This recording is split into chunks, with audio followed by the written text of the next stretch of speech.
अस्सलाम वालेकुम दोस्तों। पिछले 4 वर्षों में भारत अब लगातार चौथी मर्तबा आईसीसी इवेंट का फाइनल खेल रहा है और 7 सालों में न्यूजीलैंड 5वीं मर्तबा आईसीसी का फाइनल खेल रहा है। दोनों कप्तानों की प्रेस कॉन्फ्रेंस हुई, जबरदस्त तरीके के साथ, बड़े मंजे हुए तरीके के साथ दोनों कप्तानों ने अपने अपनी चीजें सामने रखी। मगर उस बीच में आपके जहन में आया या नहीं आया, मेरे जहन में आया कि यार हम लोग कहाँ हैं। वो कब वक्त आएगा जो 4 वर्षों में 4 बार नहीं तो कम से कम एक बार हम भी कोई फाइनल खेल लें।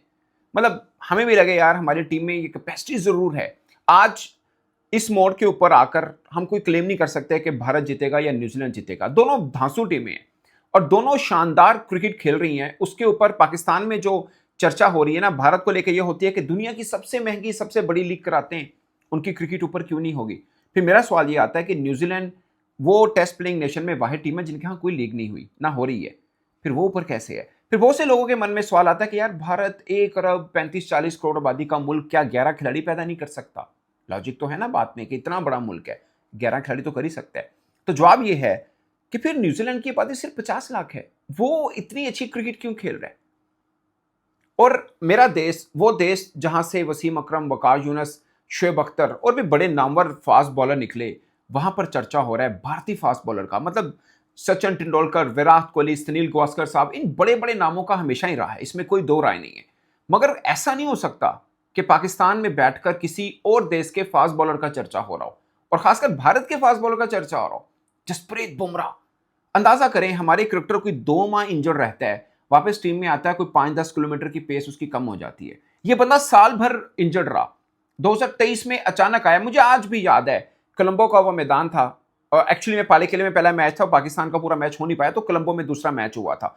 हो रहा था, पाकिस्तान के 3 बॉलर की तस्वीरें लगी थी, शहीन शाह, हारिस रऊफ, नसीम शाह, और उधर जसप्रीत बुमराह और उनके सिराज, और कौन सा बॉलिंग अटैक। सब कह रहे थे ये कोई मैच ही नहीं है, पाकिस्तान इज फॉर अहेड। मैं यकीन माने, इवन के भारत को भी नहीं लग रहा था कि उनका पेस ट्रैक पाकिस्तान के पेस ट्रैक के सामने टिक पाएगा। हम नंबर 1 रैंकिंग में थे, यूं सब चीजें बेहतर चल रही थी, सबके सब शानदार हो रहा था। बट वो एक दिन था जिससे पाकिस्तान क्रिकेट का डाउनफॉल हुआ। उस दिन भारत ने पाकिस्तान को 350 रन मारे, हम तकरीबन 100-150 रन से हारे थे। उसके बाद हमारा बॉलिंग अटैक फीका होता रहा। इस बीच में कुछ इंजरीज भी आई। मैं आपको छोटी सी एग्जांपल देता हूं, पीएसएल हमारा कब से चल रहा है, 11वां एडिशन शुरू होगा, उसकी हिस्ट्री में सबसे तेज बॉल डाला है एहसान उल्लाह ने। मतलब ये वही हम सुनते नहीं गांव में कहीं पे कि ऑपरेशन किया, वो कैंची बीच में रह गई है, वही हुआ। उसके कोई प्रॉब्लम था, ऑपरेशन ठीक नहीं हुआ, ये कहा गया।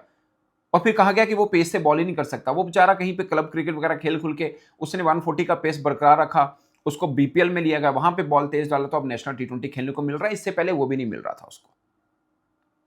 वसीम जूनियर अच्छा खासा पेस इंजरी में धुल गया, उसके बाद वापस आया, वो बात नहीं रही। आमिर जमाल वो बात नहीं रही। अरशद इकबाल, मैं सोच रहा था आज से 2 साल पहले वो पाकिस्तान टीम का हिस्सा होता, बीच में इंजरी आई, वो बात नहीं। और कितने ही ऐसे बॉलर हैं, ये मैं बात इसलिए कर रहा हूं। सेंटनर माइकल क्लार्क ने कहा कि अगर India versus New Zealand world cup final के अंदर Bumrah man of the match हो जाते हैं तो मेरे लिए कोई ताज्जुब की बात नहीं होगी। कौन कह रहा है?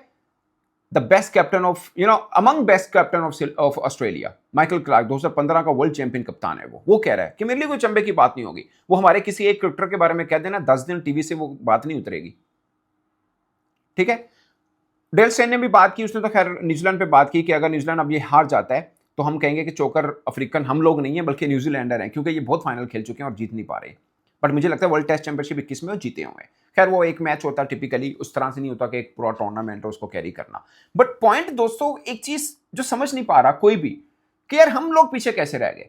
एटलीस्ट मैं तो ये बिलीव ही नहीं करता। हम तो मतलब अब इवन जसप्रीत बुमराह से पूछिए कि आपका फेवरेट कौन है जिसको देख के उसने बॉलिंग, फास्ट बॉलिंग को चुना, कौन है? वकार यूनुस।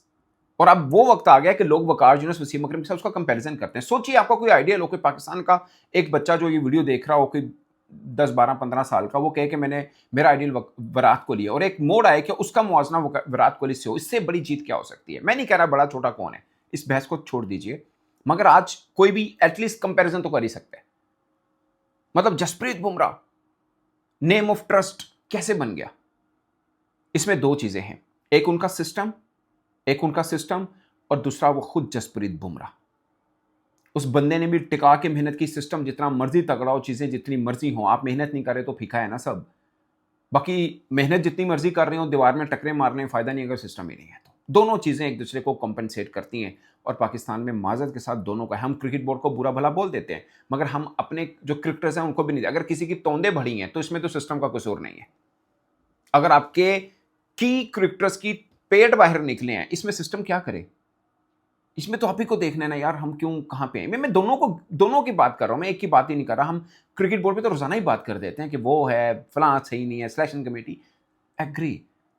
आप सोचिए संजू सैमसन, उस बंदे को, वो चेन्नई में लास्ट जो बायलेटरल सीरीज खेले थे, लास्ट जो T20 उससे ड्रॉप हुआ, उसने सॉरी की कि मैंने ठीक नहीं खेला, बट मुझे जहां चांस मिला आई विल अवेल इट। हमारे क्या होता है, हमारा 6 महीना कोई क्रिकेटर नहीं आता है तो बिल्कुल ही फीका लगता है। अब कई ऐसे क्रिकेटर हैं जिनका हम जिक्र कर रहे हैं, बल्कि मैं खुद सोचता हूं कि यार क्या उनका फिटनेस लेवल भी अब ठीक होगा। हम बात तो कर रहे हैं उनकी, मिसाल के तौर पर कामरान गुलाम पे मैं बात करता हूँ, यार ही deserves a place in one day team. Tayyab Tahir का मेरा लगता है कि उस बेचारे को चांस फेयर नहीं मिला, और भी कुछ नाम है। बट फिर मैं सोचता हूँ यार, मैं इनका जिक्र तो कर रहा हूँ, बट वो क्या इतने फिट भी हैं? क्या उन्होंने अपनी हिम्मत और मेहनत को जारी रखा है या नहीं रखा हुआ? अब संजू सैमसन एग्जाम्पल इसलिए दिया है, वो आया, उसने फिर चांस को वेल किया है और ले गया सबको। और सूर्य कुमार यादव से सवाल भी हो गया उसके ऊपर, उन्होंने बोला कि हम तो बस ये मेंशन कर, हम तो ये सोच रहे होते हैं कि किस टीम के खिलाफ कौन सा कॉम्बिनेशन लाना है, और हम किसी पर्सनल माइलस्टोन के ऊपर आते नहीं। ये बहुत बड़ी लाइन है जो शायद कहने में कही जाती है, मगर उसको समझा नहीं जाता। ये बहुत सी ये चीजें, मैं ना हमेशा क्रिकेट बोर्ड पर मैं बहुत तनकीद करता हूं, बट आज मैं क्रिकेटर्स की इंडिविजुअल, उनके गोल और उनके कुछ प्रॉब्लम जिसकी वजह से पाकिस्तान क्रिकेट पीछे रही है, उसके ऊपर बात करना भी बहुत जरूरी है। सूर्य कुमार यादव ने कहा कि हमारे पर्सनल माइलस्टोन नहीं होते, इसलिए 89 के ऊपर भी बंदा छक्के मारने की कोशिश करते हुए आउट हो जाता है, 90 प्लस में भी छक्के मारने की कोशिश में प्लेयर रह जाता, मगर वो अपनी सो नहीं सोचता। उसने बोला कि हम 7 स्कोर से जीते थे सेमीफाइनल, हो सकता है जिसने आखिरी 7-8 बॉलों में 15-18 रन बनाए हो, उसकी वजह से हम जीते हो।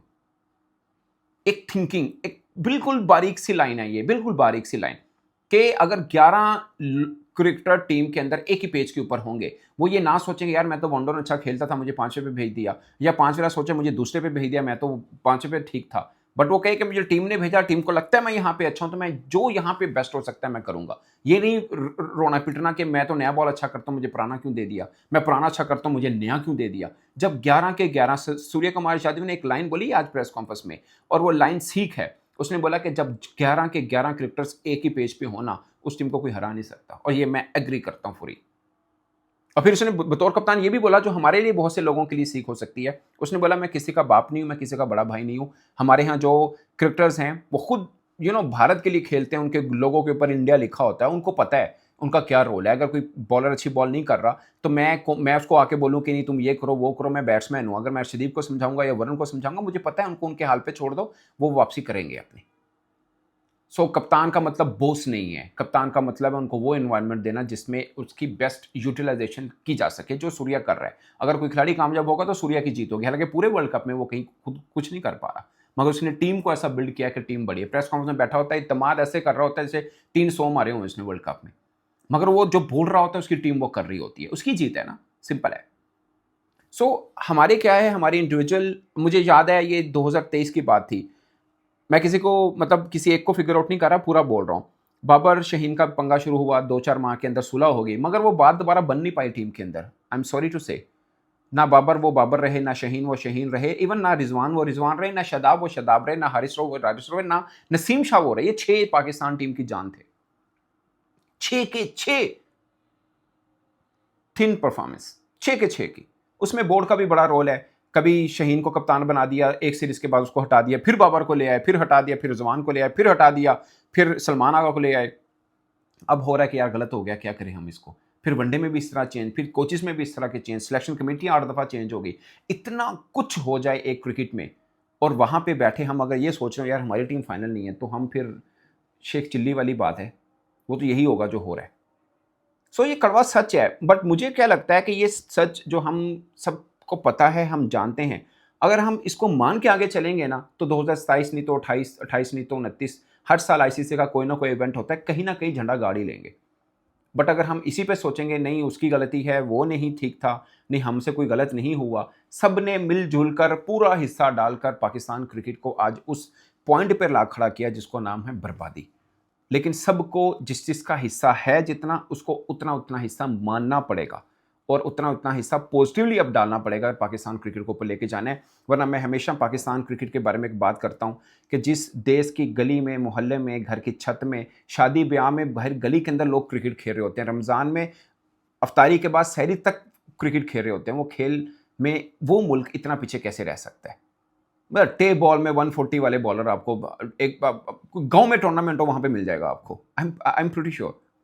और वहां पाकिस्तान टीम में नहीं मिल रहे हमें। कैसी बात है? मतलब पाकिस्तान देश के अंदर विराट कोहली का जिक्र हो जाए, सचिन का हो जाए, सहवाग का हो जाए, मुझे कोई प्रॉब्लम नहीं है, मुझे बुमराह से भी नहीं है। बट मुझे होता ही यार, ये फास्ट बॉल वाली लैंड तो हमारी थी ना। ये तो दुनिया हमें कहती थी यार, ये जो भी है बैट्समैन चंगे नहीं आते, पर बॉलर थे तिखे ने। दुनिया का सबसे तेज बॉलर हमारे पास, दुनिया के सबसे बेस्ट लेफ्ट आर्म पेसर हमारे पास, दुनिया के जो वेस्ट इंडीज के ओलंपिक गोल्ड मेडलिस्ट एथलीट हैं, वो कहते हैं हमने वकार यूनुस को देख के भागना शुरू किया। दुनिया का आज का बेस्ट बॉलर कह रहा है कि मेरा आइडियल वकार यूनुस था, मगर हमारे ही देश में वो वकार, वसीम और शेब क्यों नहीं आ पा रहे हैं? ये एक बहुत बड़ा क्वेश्चन है। मैं शायद ज़्यादा भाषण देने वाले मामले में आ गया हूँ, बट मुझे बड़ा दुख हुआ, ट्रस्ट मी। मैं 24 का मुझे अभी भी याद है, बारबाडोस में वो जो झंडा लगाया था, मैं बहुत से दोस्तों को कहता हूँ, ठीक है वो टीम अच्छी थी, जीती, वो डिजर्व करती है, बट मैंने मिस किया। मुझे था कि यार यहाँ पे हमारे बाबर आजम कप्तान थे, वो ये काम कर रहे थे। कितना ऐसे एज ए नेशनल आपको कितना अच्छा लगता है कि यार आपकी आपकी टीम नंबर 1 टीम बनी है। सेम है उधर, न्यूजीलैंड का कप्तान है, वहाँ पे सूर्या इंडिया का कप्तान है, दोनों बेस्ट टीमें हैं, इसलिए वो फाइनल खेल रही हैं। बट बीइंग पाकिस्तानी आपके मन में कहीं पे ज़रूर आता है, if you are a true cricket lover, कि यार हम कितना पीछे रह गए हैं। और डर ये नहीं है कि हम यहाँ से हट गए हैं, डर ये है कि आगे कोई उम्मीद भी नज़र नहीं आ रही है। सो दोस्तों, इस पर आप अपनी राय कमेंट के सूरत में ज़रूर बताइएगा, और क्रिकेट रिलेटेड चीज़ों के लिए आप मिस्टर क्रिकेट यूएई को ज़रूर विजिट कीजिएगा। अपना बहुत सा ख्याल रखें, मुझे इजाज़त दीजिए। अल्लाह ने के बाद।